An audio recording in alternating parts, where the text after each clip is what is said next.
For over 100 years, it's been a true marvel of engineering, the lifeblood of global trade that literally sliced a continent in half.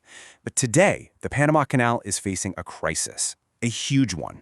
And it's so severe that it threatens to redraw the entire map of global shipping and, believe it or not, affect the price of pretty much everything you buy. So yeah, let's get into it. To really get a sense of what's at stake, you just have to look at this number. $14 billion. That's how much money the canal saves the shipping industry every single year, just by cutting out that long, dangerous trip all the way around South America. And right now, all of that is at risk. So, here's how we're going to break this whole story down. First, we'll look at the crisis itself. Then, we'll check out the really cool new alternatives that are popping up. After that, we'll see how Panama is fighting back to save its most prized asset. Then, we'll get into the big-picture geopolitical chess game going on behind the scenes. And finally, we'll talk about what this all means for the future of, well, everything. All right, first up, let's get to the heart of the problem. A vital artery for the entire global economy is, well, it's failing. You know, for more than a century, this canal has been an absolute cornerstone of trade. Think about it. It handles about 5% of all sea trade on the entire planet. But for the United States, it's even more important. A massive 40% of all its container traffic squeezes through these locks, carrying hundreds of billions of dollars worth of goods every year. But here's the thing. This is the canal's Achilles heel. To get just one single ship through the lock system, it has to use 52 million gallons of fresh water, which it pulls from nearby lakes like Lake Gatun. It's an incredible system, but it has one massive vulnerability. It completely depends on something that's getting harder and harder to find: rain. And this is what happens when the rain stops.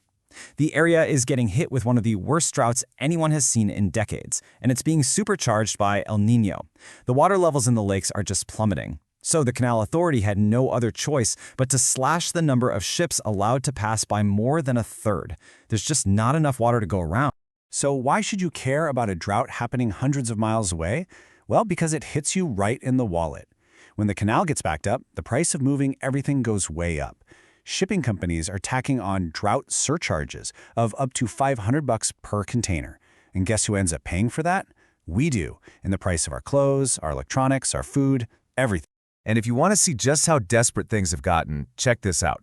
To skip the enormous queue of ships, we're talking weeks of waiting. Some companies are paying absolutely insane fees. At the peak of the drought, one company paid nearly $4 million. That's on top of the normal fee, just to cut in line. That's how critical this shortcut is. But here's where the story gets really interesting. You know, every crisis creates an opportunity, right? Well, with Panama's waterway all choked up, a brand new race has started, the race to build a rival on land. So let me introduce you to the dry canal. It's a really simple idea, but it's incredibly powerful.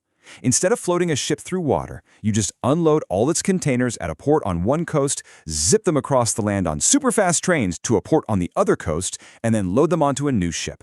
It's basically a shortcut on rails. Okay, so let's put these two head-to-head. You've got the classic Panama wet canal with its water locks. It can handle a ton of volume, but as we've seen, it's totally at the mercy of the weather.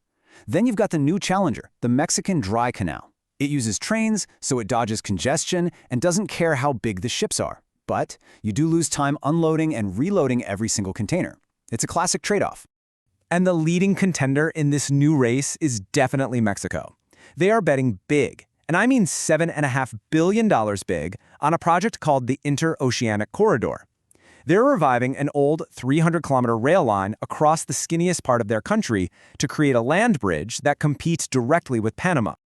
And this isn't just some fantasy on a blueprint. The big players are already getting in on the action. Maersk, one of the biggest shipping companies on the planet, just dropped over $15 million on a huge new depot right at the Pacific end of this new corridor. They're voting with their wallets, and they're betting that this dry canal is the real deal. But hold on, don't count the champ out just yet. Panama is facing a true existential threat, and it is mounting a massive counterattack to defend its title as the world's greatest shortcut.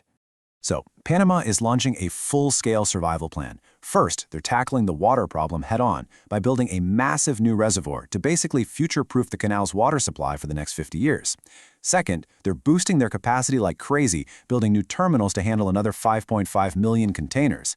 And by the way, when you hear TEU, that's just industry speak for one standard 20-foot shipping container. And third, they're throwing some serious money at this, an $8.5 billion modernization plan. This isn't just a simple upgrade, this is a fight for survival. And you can just feel the urgency when you read this quote from the head of the Canal Authority himself. He says, "We are moving fast." This isn't business as usual for them, it's an all-out race against climate change and a whole new wave of competition. Okay, now let's zoom out a bit, because this isn't just a story about water and railroads. This is about power, influence, and a massive geopolitical chess match for control over the veins and arteries of the global economy. And on this chessboard, you've really got two main players, the US and China. The US built the canal and has deep historical ties. Over 70% of the traffic is going to or coming from American ports. But China is aggressively trying to redraw the map with its massive Belt and Road Initiative, funding new ports and railways everywhere.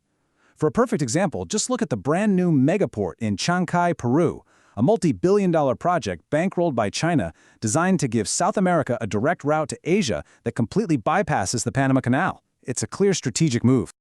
So, what does this all mean for the future? Well, what we're watching in real time is the fundamental redrawing of the map of global trade, and that's going to affect all of us. And Mexico isn't the only one in this race. Colombia's planning its own corridor, though they've got some pretty gnarly mountains to deal with. And there's already a huge project underway to connect Brazil on the Atlantic with Chile on the Pacific. The main takeaway here is that suddenly there are multiple options popping up, and each one has its own pros and cons. But really, the biggest change here is a shift in thinking. The days of relying on one single, fragile choke point are over. The new buzzwords in global trade are resilience and redundancy. The goal isn't just to find one replacement for the Panama Canal.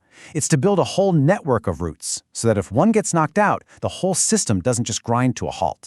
And that leaves us with the final multi-billion-dollar question. Panama is fighting tooth and nail to adapt, but it's literally in a battle with climate change itself. So as these new land-based shortcuts start to gain steam, you have to wonder, can this 110-year-old marvel of engineering reinvent itself for a new world? Or is the future of global trade no longer on water, but on land? The race is on, and the winner will define global trade for the next 100 years.